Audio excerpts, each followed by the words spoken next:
ऐसे बहुत सारे रेगुलर व्यूअर्स हैं जो हमारी कहानियां देखते तो हैं, लेकिन आपने चैनल को सब्सक्राइब नहीं किया है। अगर आप भी उन 85% लोगों में से एक हैं, तो जल्दी से सब्सक्राइब बटन दबाओ। और हाँ, लेटेस्ट थ्रिलिंग क्राइम स्टोरीज की नोटिफिकेशंस के लिए बेल आइकन दबाना मत भूलना। चार्ल्स सोबराज एक छोटे से चोर से एक इंटरनेशनल क्रिमिनल बन गया। पासपोर्ट्स चुराने से लेकर लोगों को ड्रग करके लूटने तक। अपनी चालाकी और अपनी बीवी शैंटेल की मदद से वो हर बार पुलिस की हिरासत से बच निकला। लेकिन 1976 में दिल्ली के विक्रम होटल में 30 फ्रेंच टूरिस्ट बेहोश मिले और इसके पीछे हाथ था डैनियल यानी चार्ल्स सोबराज का।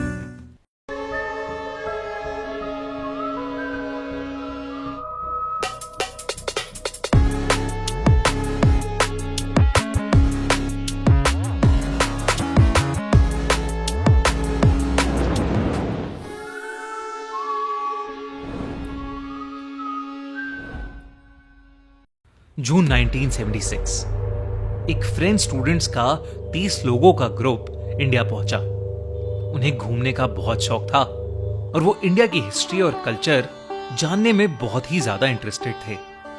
इसी बीच उनकी मुलाकात डैनियल और उसकी टीम से हुई, जहां उस ग्रुप ने कई टूर गाइड्स के साथ घूमा था, लेकिन डैनियल जैसी नॉलेज उन्होंने किसी के पास नहीं देखी थी।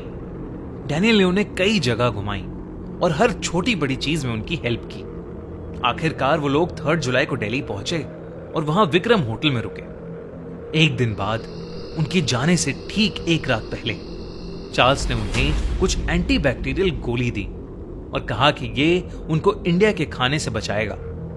सबके एशिया में ट्रैवल करते हुए पहले भी बुरे एक्सपीरियंसेस रहे थे, तो उन्होंने खुशी खुशी वो दवाई ले ली। पर बेहतर महसूस करने के बजाय सभी के करके बेहोश होने लगे। कईयों को उल्टी आने लगी तो कईयों का शरीर कांपने लगा। देखते ही देखते 20 फ्रेंच टूरिस्ट विक्रम होटल के लॉबी और रेस्टोरेंट में उल्टी करके बेहोश पड़े मिले। जो होश में थे उन्होंने चार्ल्स को घेर लिया और पुलिस को फोन किया गया। कुछ ही देर में सबसे पास वाले थाने से 2 पुलिस ऑफिसर्स वहां पर आ गए। डैनियल ने उन्हें भी बेवकूफ बनाने की कोशिश की, लेकिन तभी वहां पहुंचे सुपरिटेंडेंट टुली। कई साल पहले जब चार्ल्स अशोका होटल से अपेंडिसाइटिस का नाटक करके भागा था, तब उस टीम में टुली भी थे। टुली डैनियल को देखते ही समझ गए कि वो और कोई नहीं बल्कि चार्ल्स है और उसको तुरंत अरेस्ट कर लिया गया। अरेस्ट के वक्त पुलिस को रियलाइज हुआ कि ये चार्ल्स का सोचा समझा प्लान था और वो उस दिन भी उन सब के पासपोर्ट्स और पहचान चुरा के अगले कई साल तक दुनिया भर में अपने क्राइम्स करने की फिराक में था। पुलिस ने उसके 3 साथियों को भी अरेस्ट कर लिया। चार्ल्स के नए गैंग मेंबर्स ने सब कन्फेस कर लिया।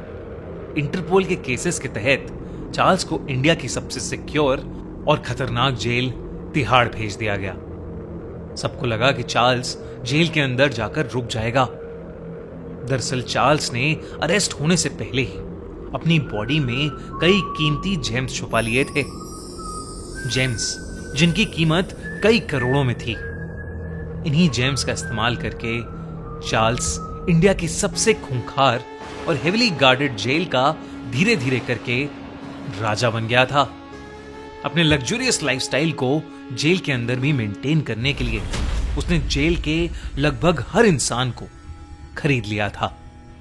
इतना ही नहीं, जहां जेल में बाकी हाई क्लास कैदी भी कुछ फैसिलिटीज रख सकते हैं, वहीं चार्ल्स अपने कमरे में सारी की सारी फैसिलिटीज के साथ रहता था और अपनी मर्जी से जेल में कहीं भी आ जा सकता था। साथ ही साथ वो जेल में बाकी कैदियों को अपनी तरफ करने के लिए उनके कोर्ट केसेस में उनकी हेल्प भी करता था। जहां चार्ल्स देश में दुनिया भर के जर्नलिस्ट को इंटरव्यू दे रहा था, वहीं मैरी की तबीयत खराब होने लगी और उसे कनाडा वापस भेज दिया गया। पर चार्ल्स अपनी आशिकी का जाल फैलाता रहा, बल्कि कई जर्नलिस्ट, कई लोग जो उससे मिलने आए, यहां तक कि उसकी खुद की लॉयर स्नेह सेंगर को भी उससे प्यार हो गया था।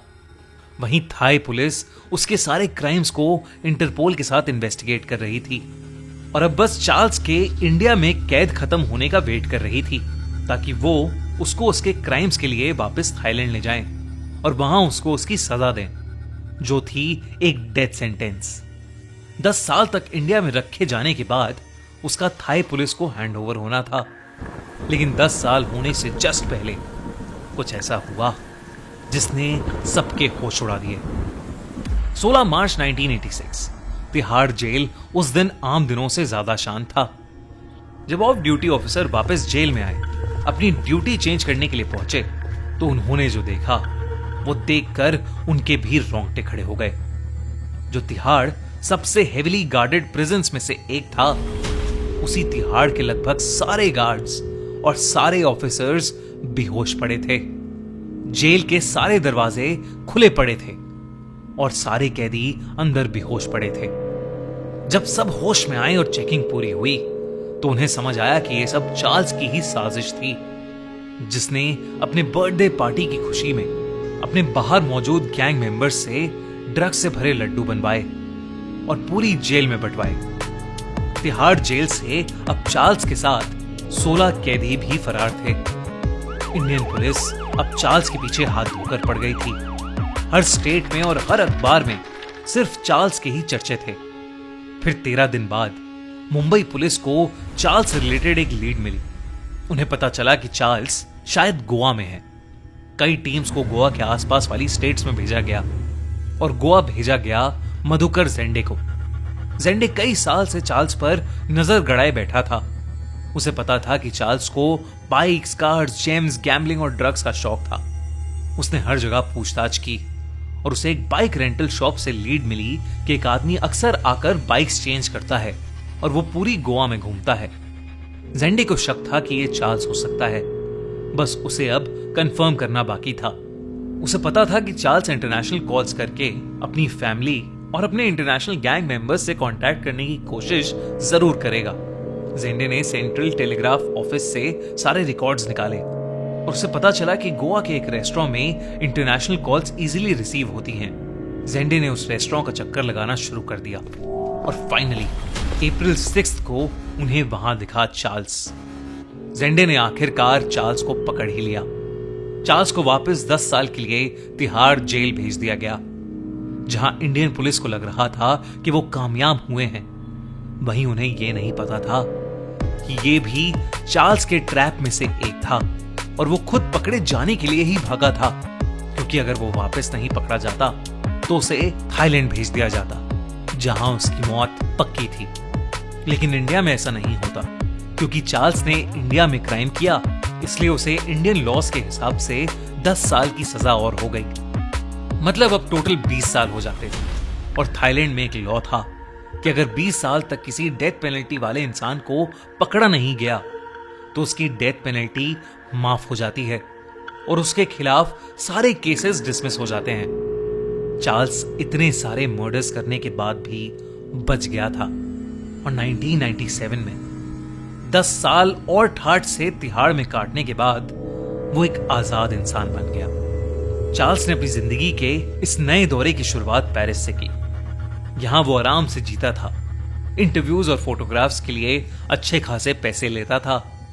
उसकी जिंदगी पर बनने वाली फिल्म के राइट्स 15 मिलियन US$ से भी ज्यादा में बेचे गए। लेकिन 2003 में जब चार्ल्स वापस नेपाल गया तो उसकी जिंदगी में एक ऐसा मोड़ आया जहां उसने एक बहुत बड़ी गलती कर दी।